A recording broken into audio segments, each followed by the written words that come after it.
Seewald, and this is Authentic Parenting, a podcast about growing ourselves while raising our children. I'm a psychologist, educator, and parent coach. And on this podcast, I explore how you can connect to your authentic self, practice radical self-care, and raise emotionally healthy children. Let's break the cycle of generational trauma for a more peaceful, kind, and compassionate world. Today, how to rest better.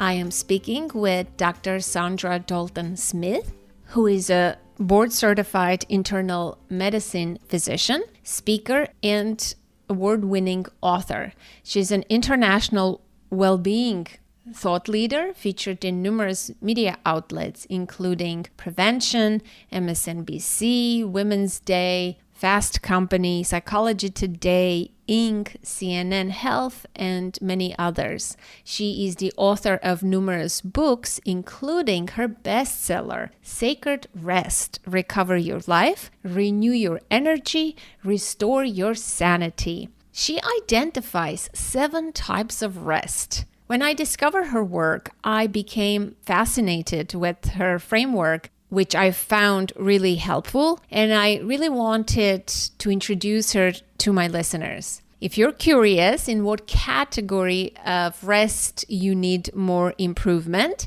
she created a free resource, the Rest Quiz. You can take that at restquiz.com. I love quizzes myself, and it was quite interesting to determine what type of rest I was missing in my life. Rest seems like a simple process, but why do so many people struggle with fatigue and insomnia? What is the distinction between sleep and rest? Many people think of rest as luxury, but Dr. Sandra debunks some myths about rest, including that rest is a luxury. This episode is packed with practical advice, and I am excited for you to dive into it. Thank you for listening. Please enjoy. Dr. Sandra, welcome to the podcast. Thank you so much. I am so excited to speak with you about rest. I absolutely love your framework, and I can't wait to share it with my audience. The first question I want to ask you is, what is a big misconception about rest out there in our culture? Yes, Anna, I think one of the biggest misconceptions is that rest and sleep are the same thing. I think many of us, when we think of rest, we automatically think of cessation activities, just stopping. And really, rest is about not only stopping, but what are the things that we do to pour back into our places of deficit? It's about restoration. And that really placing rest and sleep kind of in the same bucket, I think have cost many of us from being able to get the type of rest that we need, because we think, oh, well, I got 8 hours of sleep. Isn't that enough? I don't need to do anything else. And unfortunately, in many cases, it's not enough. Yeah, I agree. Sleep is fundamental, is foundational, but it's not everything, right? Absolutely. It's definitely important to get high quality sleep, but for many, they have a hard time actually getting the quality of sleep that they need, even the quantity that they need, because their body isn't well rested. So their mind's active and they can't turn it off to get into deeper non-REM sleep, or their body's achy because of different tight muscles and things. So there's many reasons why sleep and rest, they go hand in hand. They actually work with each other, not against each other. Yeah. So let's go right into your framework. Tell us about the 7 types of rest, which is quite interesting, right? Some of this is going to come as a surprise to many people. Yeah. So the 7 types of rest is a framework that came after my own burnout journey. I'm an internal medicine physician by trade. So I spent a lot of time practicing medicine and heard a lot of people say that they were exhausted.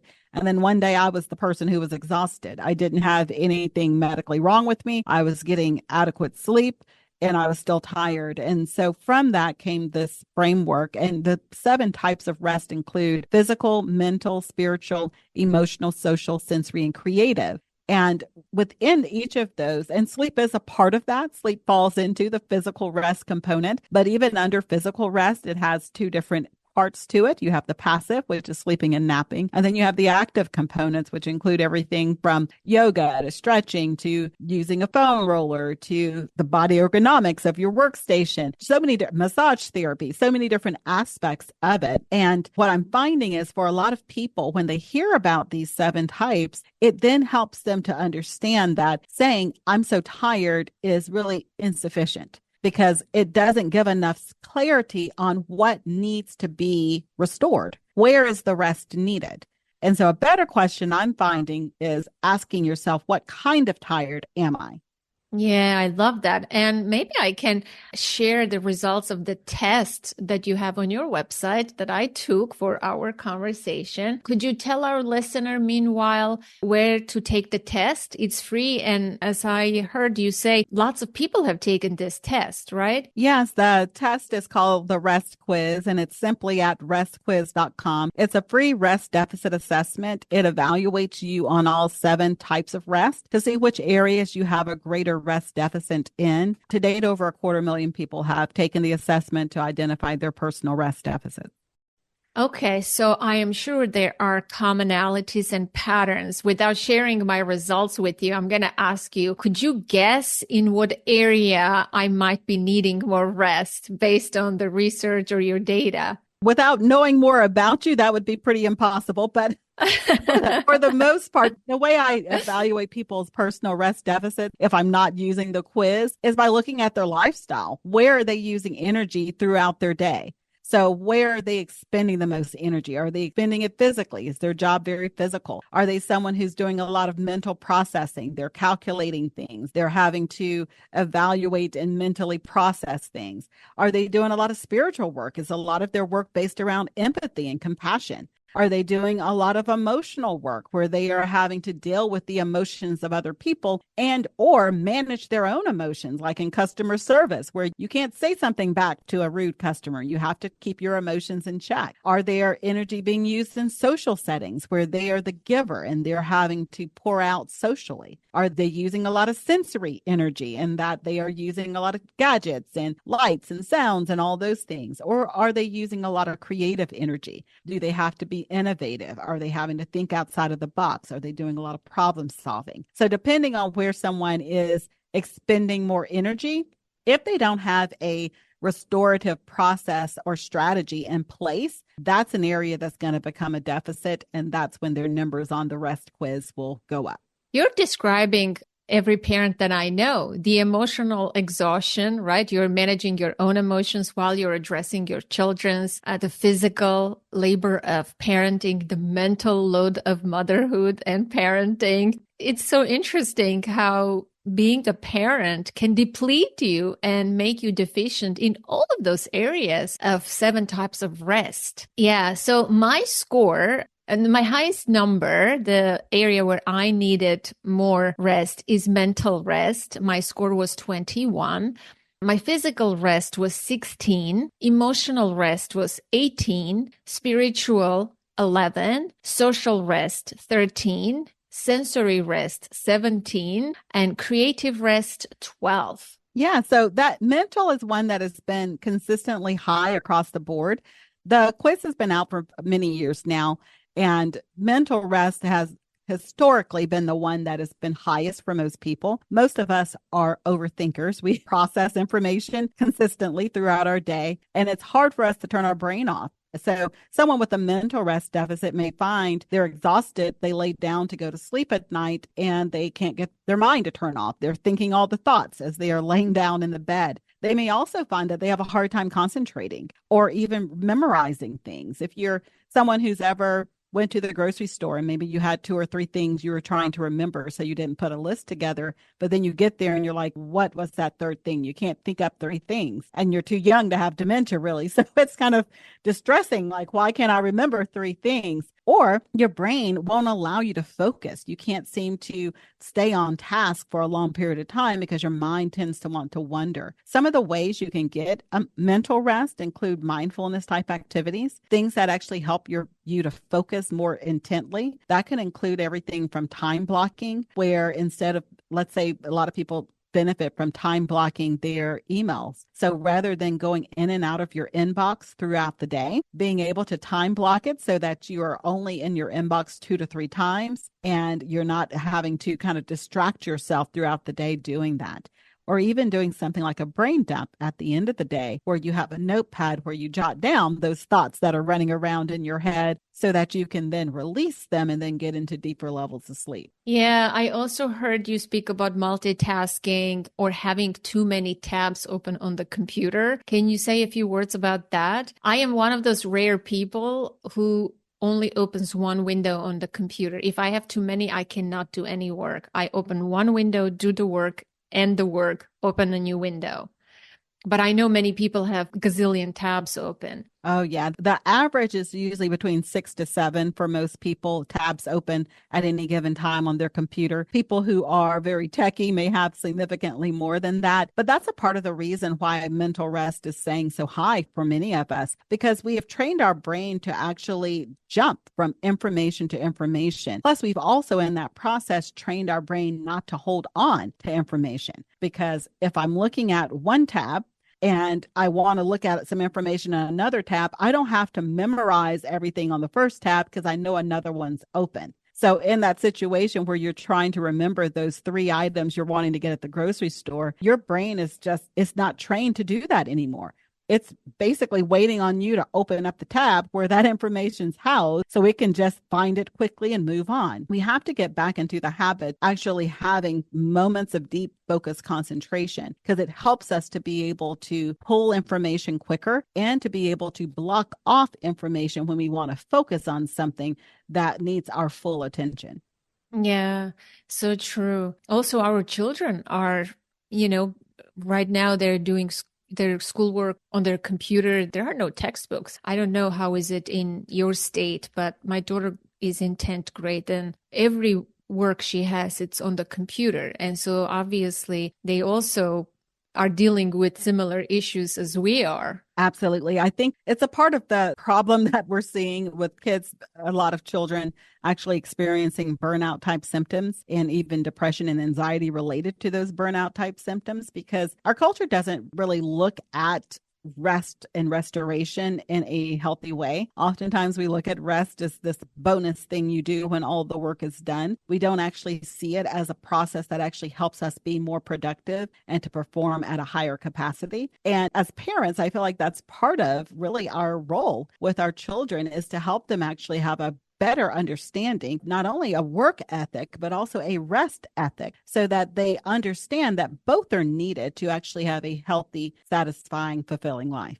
Amen. Oh my goodness. I love the sound of what you're saying. I so agree with you. It's so undervalued, underappreciated, and underpracticed rest, right? It's like that thing you can get to when everything else is done, but then it's too late. And I also find that many of us don't know how to rest. This is why I love your framework, because it gives people categories. You can either take the quiz to discover, where you're deficient, or even by hearing the categories, you can already guess, right, where you're deficient, and start thinking about those buckets. How can you approach your day, your life? How can you help someone identify where they're deficient? What kinds of questions they can ask? What are the signs that someone is? You can choose a category. I don't want to, maybe you can use yourself as an example. Like I am I get sensory overload very quickly. I'm very aware of that one. I take rests more intentionally. How can you help someone to identify what are the signs? Like, where am I deficient? Yeah. So if someone is struggling to determine which of the 7 that they are most in need of, and maybe they've gone to restquiz.com and all of them are high. So it's like, now what? I recommend, if you have your scores, pick the highest one. That's the area of greatest deficit. If you're trying to kind of just determine it on your own, I usually have people look at the different 7. Which one do you feel you are currently not doing? Because if you in your reasoning don't believe you're doing it, chances are that's one that you're deficient in. And so I love that you mentioned sensory, because it is one that a lot of people have never even thought about, how sensory overload and just being in a very sensory rich environment, the effect that it actually has on our energy levels. most of us, if we're in loud settings, or maybe you work in an office space, or maybe you work from home and the kids are making noise and you think, oh, I just block it out. It doesn't really bother me. However, to block it out, your brain has to process it. So it has to be filtered through your brain for your brain to then say, block this out so that you can continue to focus. And in that process of filtering, you're using energy, which then can lead to overwhelm and this feeling of fatigue. We saw a lot of this during COVID when a lot of people started using a term that new terms that were basically sensory rest deficit terms, things like Zoom fatigue. And basically what they were saying is, I'm spending so much time with these gadgets and on these screens that now I feel tired, even though I'm in my pajamas and I haven't left my house. And so it's a real thing. And so I think one of the things to keep in mind with sensory rest overload is looking at all of your sensory inputs, everything from the notifications on your phone. So the dinging and all the different pinging and things that are popping up on your screen, everything from the lights in your house. Are you leaving them on bright all day, or are you actually dimming them as the day goes on so that your body can slip over into a normal circadian rhythm with the light and day? Are you aware of the amount of noise pollution in your setting? And if you do become aware of those things, what do you do to downgrade some of the sensory input? It can be as simple as maybe you're working from home with very loud kids, having noise cancellation earphones that you put on for 30 minutes at, a couple of times a day just to block out some of the noise and get a sensory reprieve. Maybe it's when you're on that Zoom call, instead of having everybody on your team having just their normal background, having a screensaver or a background screen that everybody's using so that everyone's visual box looks the same. So you're not having the extra visual input of this person has a bookcase and that person has their bed and this person's cat's walking around the room. You all are looking at the same thing. So it narrows down some of the sensory input to something as simple as on your drive home from work, turning the radio off so that you're actually driving home in silence. So you have just these small moments of sensory reprieve. And notice none of these take an extenuous amount of time. Restorative practices aren't about vacations or sabbaticals or carving out, an hour and a half of me time. They're practices you can integrate in the middle of the busiest life, because I'm a realist. I'm a physician. We don't have a lot of vacations. We have to be able to do burnout prevention in the middle of the lives that are burning us out. Oh, I hear you. I love this. What you said about the Zoom screensavers and changing that everybody's looking at the same image, that's brilliant. I never thought of it that way, but now that you mention, it makes so much sense. Right? That takes a lot of mental energy, just processing and looking. I think that's exhausting in and of itself. And then you have to hear the content and process that too. Be seated still, right? Which is also not easy. Sometimes you want to move. You have energy. You're hearing other people speak. It's not your turn. But I love that tip. Is so brilliant. Fantastic. Fantastic. That's most of the work that we actually do within my company, Restorasis. We're a workplace well-being consulting agency, and we work with a lot of corporations and organizations to actually help them burnout proof their employees. And so many of the things that we share with them are things that they do in the middle of their workday, because everybody can tell you what to do on your time at home, but most of us want to enjoy our time at home doing whatever we want to do. When we can incorporate restorative practices in the place where you're spending 8 hours every day, 5 days a week, it makes a huge difference, not only on your professional life, but also your personal life. Yeah. Is there any other tips you can give in the sensory category before we discuss a different one? For parents, particularly who are home with their children and either they're doing work or just parenting and doing household things, right? It doesn't matter what you're doing. When your kids are there, it's so much more sensory overstimulation. Yeah, one of the things, particularly with parents and with small children or any children at home, is to be aware of the way that sensory overwhelm affects behavior. I think sometimes we're not as aware as how when our children become sensory overwhelmed, they don't particularly respond in the way that parents respond. Like, for example, if you have a 2-year-old and you take them to a birthday party, they are usually fine the first hour, but somewhere between the first and second hour, they're yelling, they're screaming, they're pounding their fists, they're having a temper tantrum. And normally that is not because someone took their cake or told them to share a toy. They're sensory overwhelmed. Too many lights, sounds, balloons popping, too much stuff going on. When they get older, they can control the tantrum, but they tend to still have behavioral changes. When most of us become sensory overwhelmed, we respond with irritation, agitation, rage, or anger. It's the reason why road rage is an issue in the evening and not so much in the morning. Because in the morning we've slept, and so we get some sensory reprieve simply from sleeping. By the evening, we have had no sensory reprieve for most of us, and we're agitated. We're on edge. And so that last honking horn behind us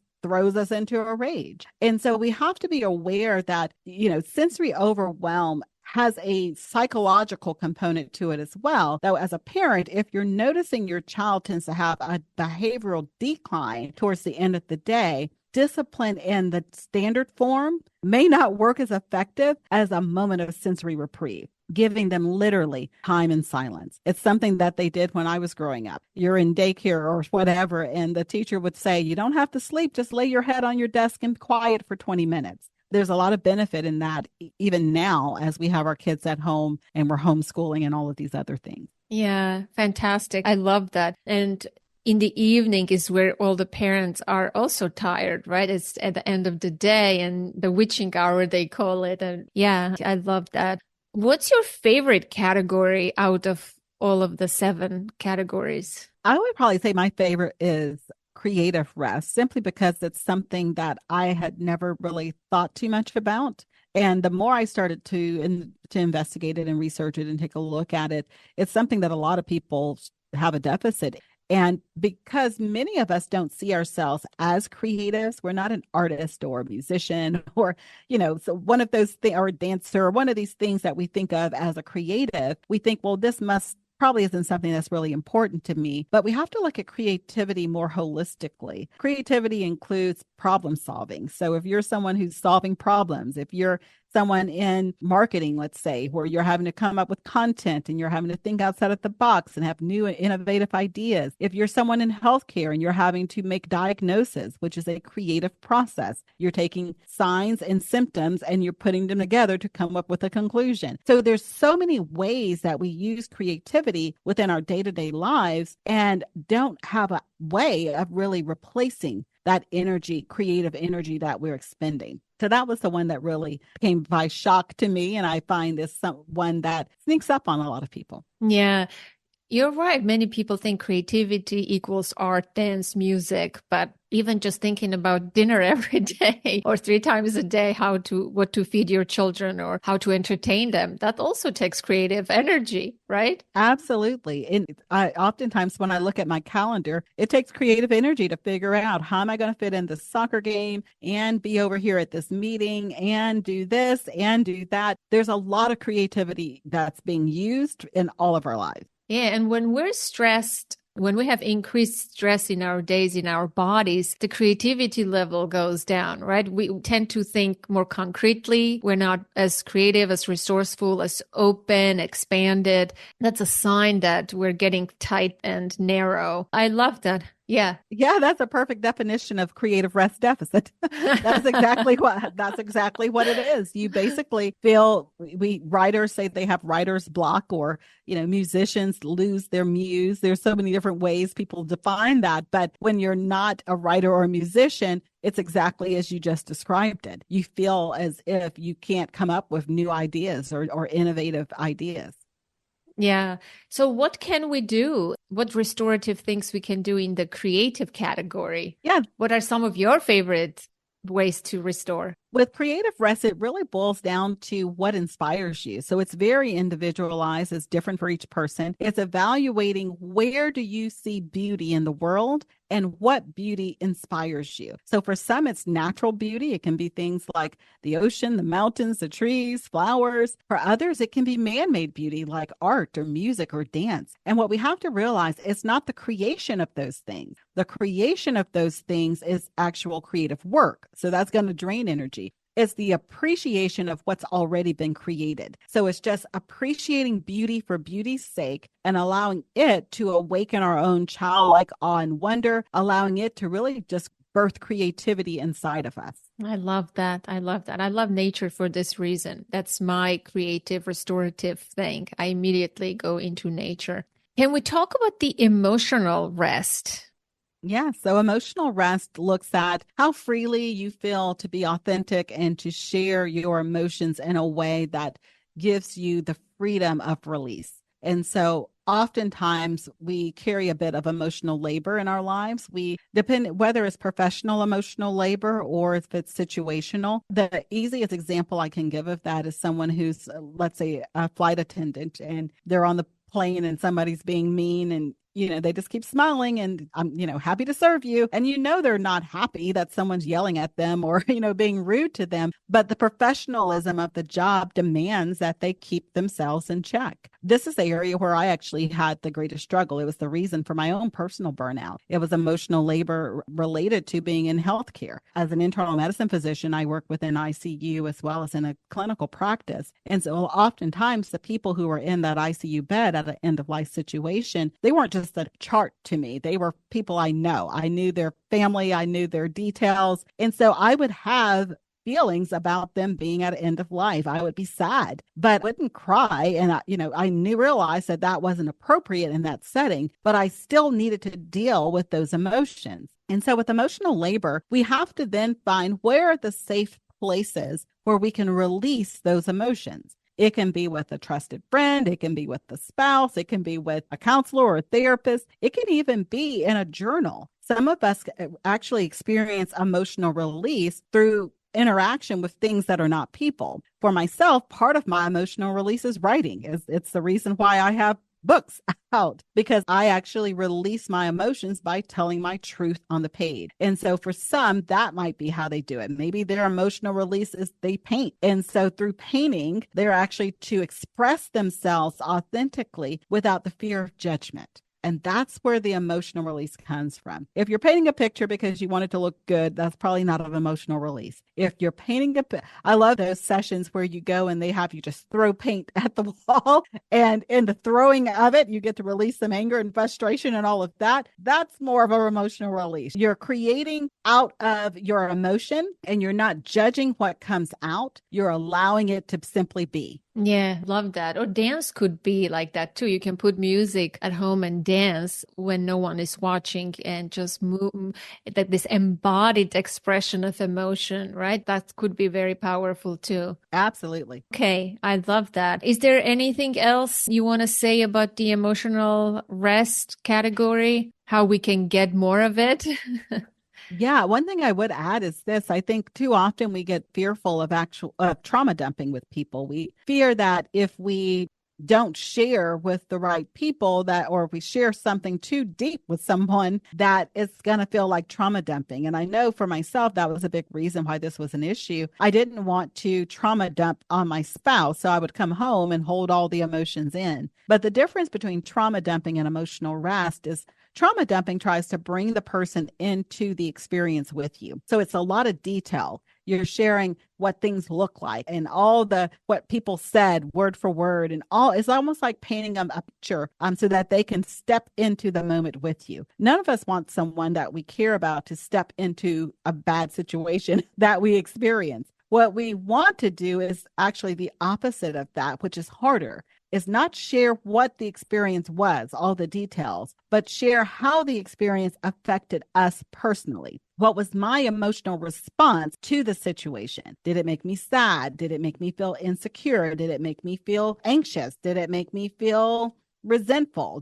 Whatever it is, having the ability to actually share what the experience did inside of me is a much harder thing to do with other people because it feels very vulnerable. But that is actually where the emotional rest comes from. Yeah, you're so right. It's so difficult. In my work with couples, oftentimes I find that, let's take an example, one of the partners in a couple criticizes the other person for not doing something or not listening or whatever the reason might be. And I ask them a question, how did that make you feel? What's happening inside of you because of that? What are the emotions? And they say, well, what's happening for me is when he does this or she does this, they go back to again, because it's hard, right, to say how this made me feel. But you're so right. When we look inwards and examine and allow those feelings to surface and for us to experience them, be with those feelings and share those feelings with others, we get that relief. Yeah, that's where the rest comes from. It's the laying down of your truest, most authentic feelings without you judging them and without fear of someone else judging them. Yeah. And if your spouse or a friend cannot offer this, professional help is always available. Yes, that's where having a counselor or a therapist or a pastor or whatever, whoever the safe person is, where you feel like you can release without judgment. It's also why I feel some people actually feel like they can do it easier through expression, artistic expression with the emotional rest, because the page doesn't judge me or the canvas doesn't judge me. You're able to release without feeling you're being judged. Yeah, I mean, people have difficulties in the emotional area, right? Because they didn't have supportive parents, most of us, who allowed us to experience and have all of our feelings. So a lot of us are blocked, numb, we're scared to feel, we don't know what we feel. It's for a lot of people, the emotional aspect is really tricky. They're just people who are listening to this podcast. They are doing that work of raising awareness and becoming conscious. But I think it's very difficult if you're not used to that from the time where you were growing up. I think you said something about I want to go back to the physical rest for a moment, because you said there are two types of physical rests. Can you expand on that? So passive physical rest includes the sleeping and the napping, and then active physical rest are all those things that help with your circulation, your body lymphatics drainage. It helps with muscle integrity and flexibility. And so it includes things like taking a leisure walk where you're getting your blood flowing, or using something like massage therapy where you are helping the muscles become untight. Also, it includes things like body ergonomics. So just how your body actually is used with your workstation, everything from your chair that you're sitting in to the height of your monitors to how you use your laptop or your desk computer. All of those play a part in the physical rest. Yeah. Also breathing, I'm assuming you put in the physical category, or that's part of mental. Well, breathing is a physical activity, but I find that breathing actually is used more often in the mental rest as people are doing mindfulness type techniques. So they use the breathing to kind of focus their attention so that they're not thinking of all the things. It's the same reason why a lot of people, when they jog or they do a really high intensity activity, they'll say, oh, it clears my mind. Well, when you're jogging, most of us are focusing our attention down to two things, our breathing and our cadence. And so rather than thinking of all the things, we're thinking of breathing and cadence. And so it feels like a mindfulness activity, or it feels sometimes even like a meditative process, because we focused our attention so sharply. And I find that that helps people to get a feeling of mental rest, a feeling of clearing out the clutter in their brain so that they can be more intentional in their focus. Yeah, I am understanding that some of those categories could be combined, like the running that you mentioned. You do one activity, but you tackle a couple of those categories, which is pretty effective. What other activities, or what categories rather, we can combine, do you think, to get a bigger impact? Well, most of the types of rest can have crossover depending on the activity, but any type of physical activity you do outside, if you're doing it out, if you're someone who nature restores you, you can potentially get creative rest through being out in nature. If you're jogging or or walking outside, you could get physical or mental rest as well while you're out doing that. Some people pray while they're walking, so you can bring in spiritual rest during that as well. So there's a lot of combinations that can happen. Couples, when you're sitting down at the table together, can get emotional and social rest. You're having that time where you are pouring into each other and allowing each other to actually share whatever your feelings were for the day. So lots of different ways to start kind of combining some different things together. Yeah, once you learn the framework and start thinking from this perspective, I think it would be easier to see things clearly. Can you speak about the social and spiritual rest aspects? The spiritual is kind of tricky for me to put my hands around. Social, I am understanding, but let's talk about social first and then leave the spiritual for the last. Yeah, so social rest evaluates your relationships. Most of our relationships are pulling from our social energy. There are people who need things from us, and so they have demands upon us. And so your kids, your family, your clients, your coworkers, all the people who are needing things from you. Then you have to take a look at the other side of that. Who are the people who are pouring back into your life, who are life-giving, who are not necessarily needing anything from you, but you just enjoy spending time with, and they are encourage you and they pour back into you. Often those people are a lot quieter than the people who are demanding of our time. So it's much easier to ignore them because, well, they're not putting any demands on you. So a lot of adults don't have very many adult friends. They actually don't have very many people who are pouring back into them. And so they are always the person pouring out into the lives of others. Now, your spouse and your kids and some of these other people can be part of your social rest, but it requires some specific intentionality. For example, most children are social rest draining. They need. And it's not that they're bad. It's just the nature of the relationship. The nature of the relationship as a parent is you're primarily giving and they're primarily taking. However, you can have moments of social rest with your children, but it's going to require you to be very intentional. So one way that you can do that, and I tend to like to do this with my kids because I'm not a person who likes gifts. It's like I have enough material stuff. I would rather have an emotional or a relational gift. And so for me, one of the things I love to do for my birthday or for like Mother's Day is when we're sitting down at the table and we're having dinner or whatever together, I'll say, tell me one thing that you will remember about me from your childhood. What was your favorite memory? And so now they are socially pouring back into me. It's not costing them anything, but it's affirming me. It's sharing to me what parts of me actually has been beneficial for their life and their journey. There's so many different questions you can use for that, but it's a way of kind of making sure you redirect that. And it's the same with spouses. It can be very easy for a relationship to get one-sided, where you're always the one giving and they're always the one receiving. And so being very intentional to voice that they're your social rest person and you're needing them to have moments where they pour back into you. I always think adults need to have adult friends. Find those relationships where you're not always asked to do anything. It's just the people in your life who are life-giving. Wonderful. How about spiritual rest? Yeah, spiritual rest is different for each person. It really boils down to what each of us needs, which is this feeling of belonging, this feeling of purpose, of love, empathy, compassion. It's some of the very core values that make us all human. And so some people will experience and connect to this more through faith-based systems and religion. Some people connect to this more through community or through causes that they believe in. But at the very core of it is we all want to feel as if we are part of the greater good. We all want to be interconnected in a way where we are pouring out our best selves and recognizing that our lives have meaning and value,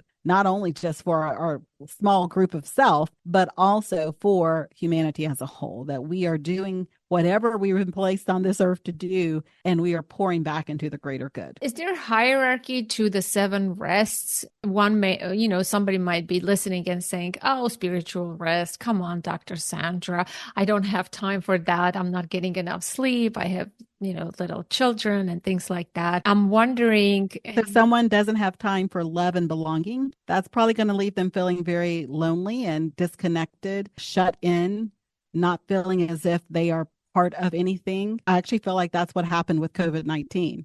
We have a lot of people who don't feel like that they are interconnected with the greater world. And so yeah, I think that question, I think, does probably pop up for a lot of people because we start thinking that these different types of rest have some type of hierarchy, and they really don't. They're all a part of us, however we interpret them. So they're all a part of us. And then it's an evaluation of how do I interpret it? And based on my interpretation of it, how do I pour back into that part of myself? So whether somebody feels like they need faith or spirituality in a traditional sense, do they need belonging, love, and purpose? It's a rare person who would say that they don't need one of those 3, because really those are the foundations of living. Yeah, I think one of the misconceptions is we sort of value physical rest above all, right? When we're tired, and it could be we're tired socially, emotionally, mentally, but since we're just learning about your framework, we didn't know what to attribute our tiredness to. So we always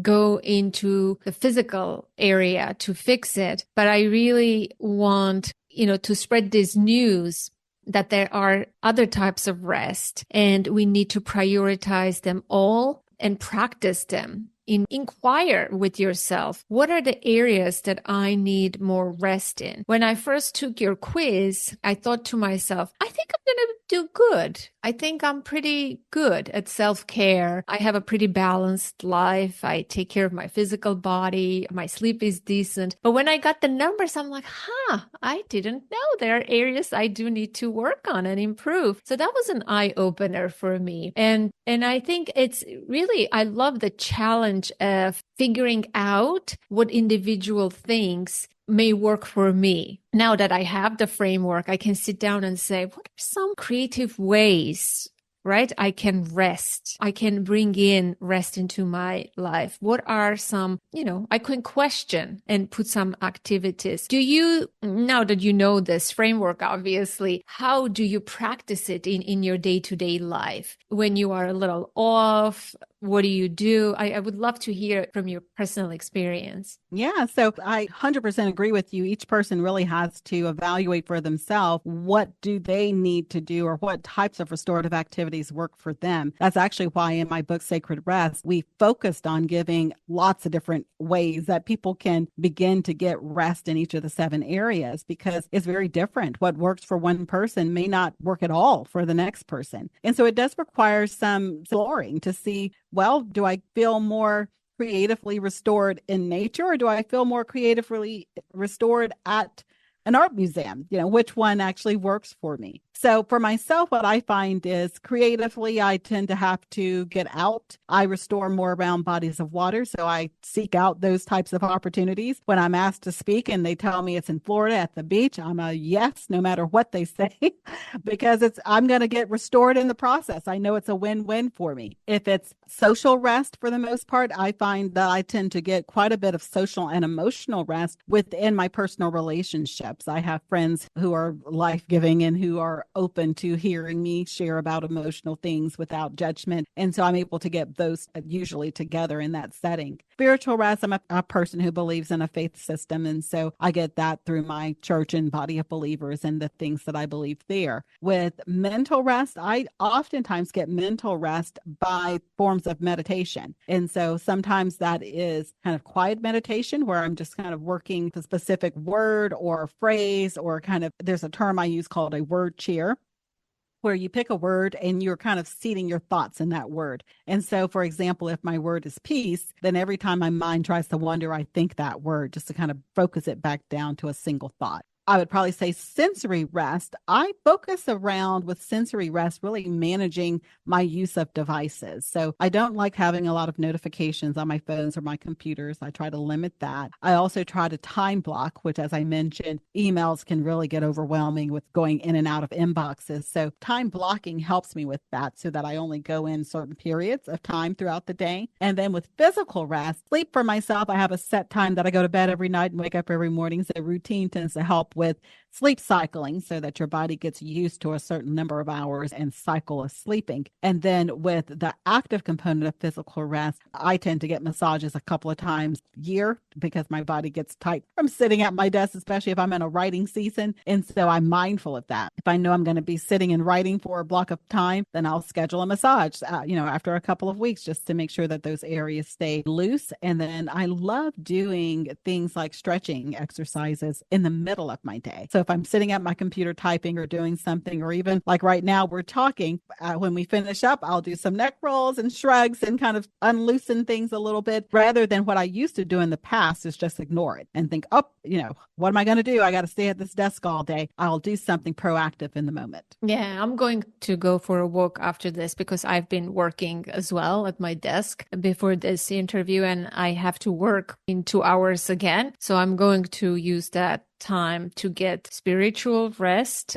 physical rest, let's say mental rest, creative rest, right? I can do that while I'm walking in nature by myself and clearing my mind. So walking in nature for me is like hits so many of the categories. I find it very restorative. That may not work for someone else, right? So, right. Yeah, wonderful. Is there anything else that I didn't ask you that you are compelled to share or you're passionate about? I would love to give you an opportunity to share that. I would probably think the only thing that comes to mind is just really this understanding that we have to have some boundaries that we put into place when we are trying to get more rest in our lives, or we're trying to implement restorative practices. You're going to have to use the word no sometimes. You're going to need to evaluate work-life integration and how you're integrating different things in your life. Often I find when people say that they feel overwhelmed or burned out, a big part of it is because they have weak personal boundaries. And so when someone asks them to do something, they don't prioritize, they don't evaluate their schedule, they don't actually see if there's margin in that day or on their calendar to include whatever's being offered. They just automatically go to yes because they fear confrontation. And really at the core of boundaries is the need for confrontation. A boundary is a confronting line. And so we have to get more comfortable with that, setting our priorities and then being able to verbalize them if we want to live lives that are not overwhelmed and burned out. Yeah. Well, so that brings me to the last question then. How about guilt? Especially moms feel a lot of guilt when taking a break, resting, downtime, right? What can you say about the guilt component? Well, I think a big part of the guilt component is because of the culture we live in. So our culture is a grind culture, and that grind culture has led to increased suicide, increased anxiety, increased depression. And so I think it takes courage to be someone who's decided I'm not going to live that way anymore. And as a parent, it takes courage to say I'm not going to raise another generation who lives like that. I'm going to actually be a model of what it looks like to have a well-rested, well-rounded life that is not just focused on the work, but that appreciates both the work and the rest. Is there a favorite quote that you can share with us? Maybe something from your book, or what inspires you to continue doing this work? I want to end with something more inspiring. More inspiring. Let's see. After writing the book, I can't think of a full quote out of my mind like that. But I would probably say the thing that comes to mind automatically is that rest is a gift. I think each of us has to determine if we want to receive that gift or not.